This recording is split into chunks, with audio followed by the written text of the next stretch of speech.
Good evening.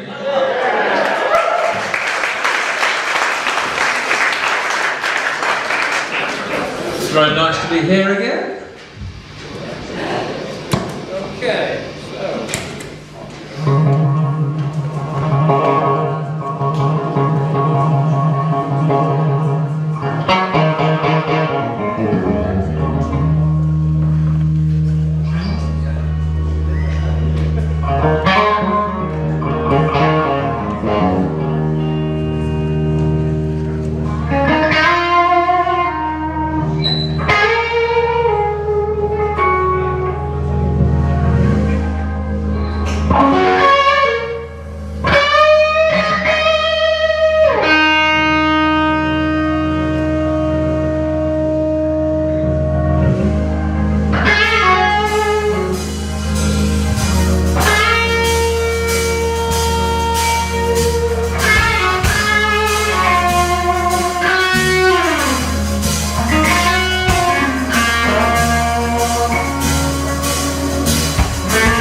Aynsley, there seems to be a special connection with Germany.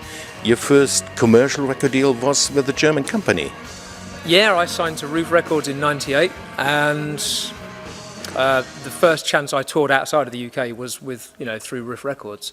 They sent me out on tour with Walter Trout, Bernard Allison. I did shows with John Mayall and Robert Cray, but most of the shows I did were in Germany and Switzerland and Austria and Holland, but most of it was Germany. So I built up, by supporting these guys, I built up a decent fan base and came back every year and then twice a year. And yeah, I love it. I still love touring here. It's a great place to be. What's different, for example, compared with the UK? There's a bigger audience, I think, out here. The clubs are better. There's more clubs out here that cater for blues rock and rock blues and everything. And the audiences are more happy to go out and see it. In England, if you get 200 people into a club for this genre, that's pretty good. That's really, really good. Anything above that is very rare. But in Germany, the audiences that we play to are normally double that. So. You've got a new album out, Home. Yeah. It took you almost a little bit more than 3 years to do a new one before you did an album each year. Well, yeah, I think the thing is, Home is my 10th album. And I think when it gets to the point where you've done a few albums, you want to make sure, you don't want to repeat yourself, you want to make sure that your next album is still quality, it's still good. And so it took a little time, I wanted to take my time and make sure I was happy with the songs. And I've done albums in the past that I haven't had the time that I wanted, so they've been not rushed, but I was under pressure to, you must write 10 songs in 6 months.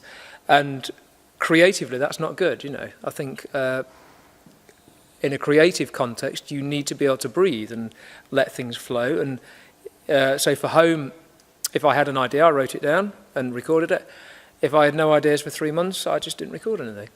So yeah, it took, between Tower Sessions and, Equilibrium was the last studio record. But yeah, it's 4 years, but I think it was worth waiting because I'm really pleased with Home, really pleased.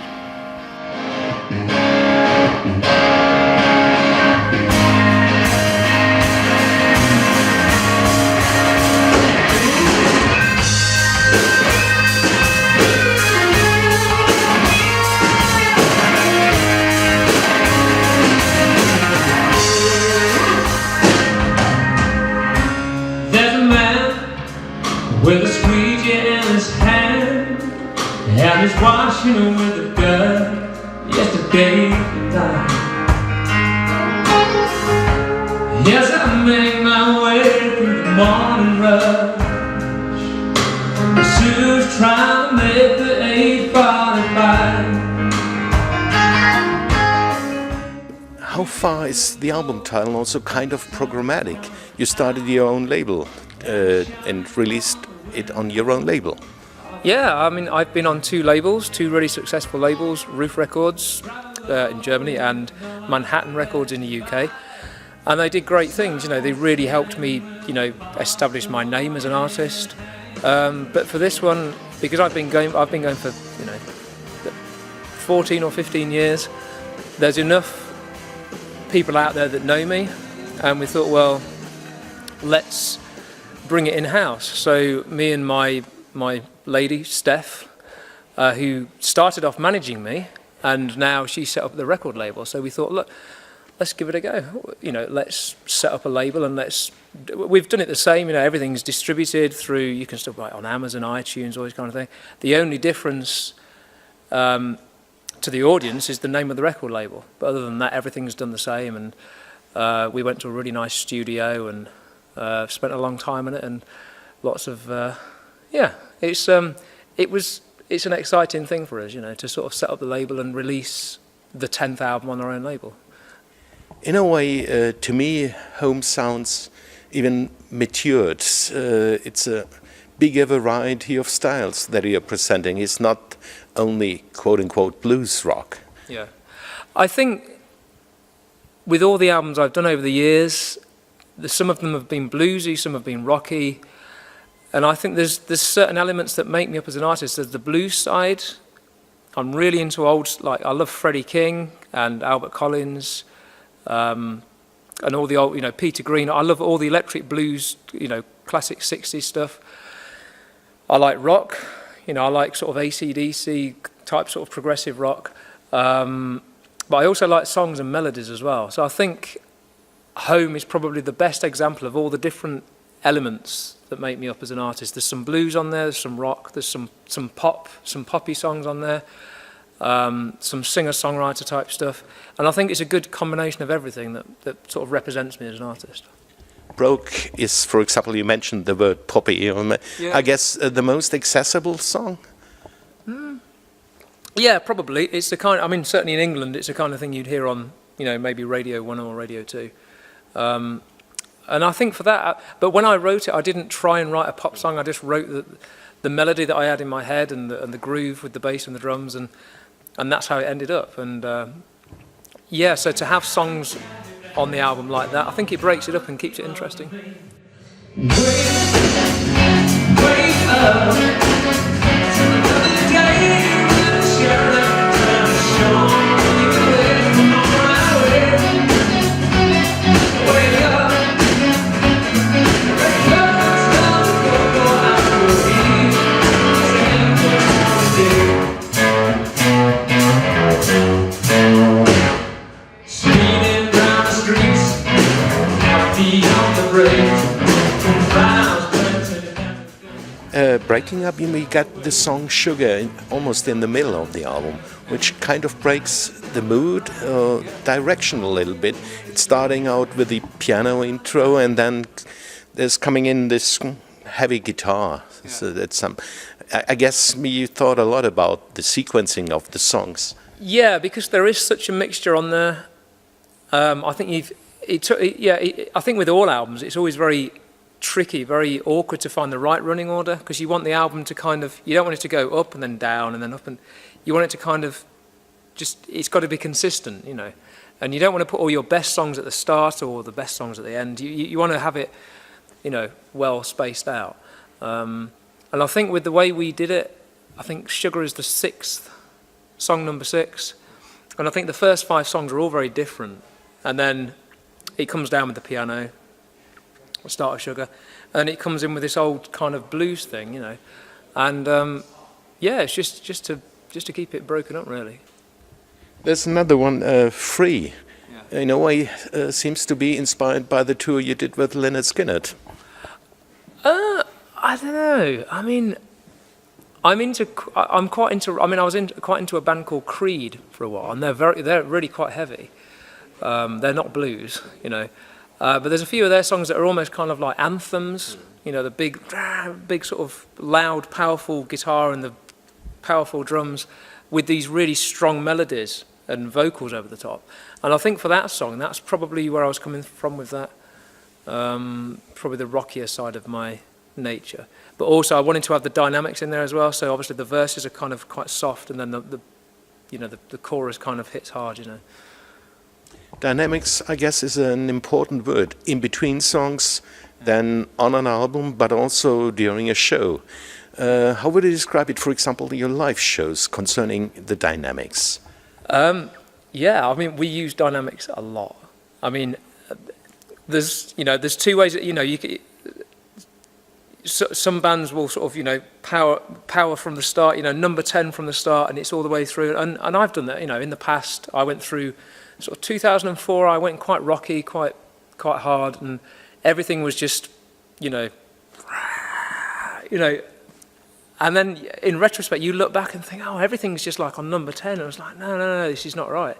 And then working with keys, which I've worked with for 4 or 5 years now, I've learnt how to use the different textures of the instruments, the piano, organ, Fender Rhodes, Wurlitzer, this kind of stuff, to intersperse with my guitar playing. So I can almost, sometimes I actually stop playing in the set. But when it was a 3-piece, guitar, bass and drums, I was always powering the guitar. There are many holes that have to be filled. Yeah, and I think dynamics are important because then the music breathes. It's got a bit more personality, and it gives people a break as well,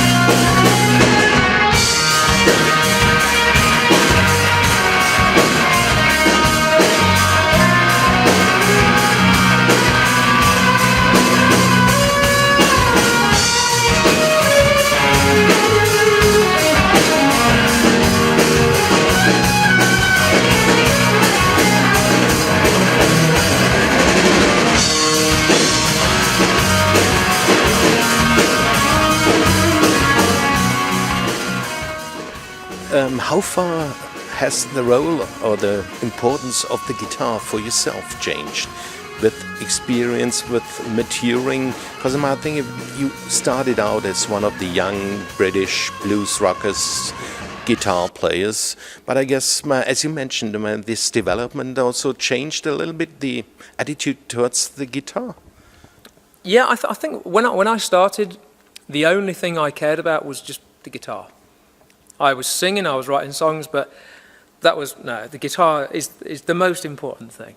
And as long as I can play a big ripping solo, I was happy. And I'd sing a bit and I'd write songs, but the most important thing was always the guitar. And then as I'm 37 next month. And so, yeah, I've grown up, I've matured, and these days, I still love playing, absolutely love it.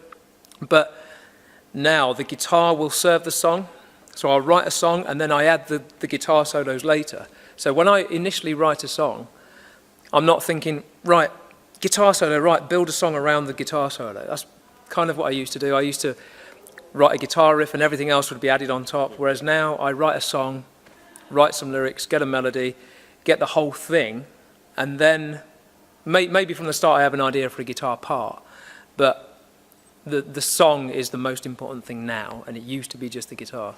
So I think now, I never used to enjoy singing. Singing was just something I thought, well, I've got to sing. Nobody else wants to sing, so I'll sing. And it was all about the guitar. But now, I love singing, I enjoy it, and I love writing songs. So I think now, all like the guitar, the songwriting, and the singing, they're all equal. They're all just as important.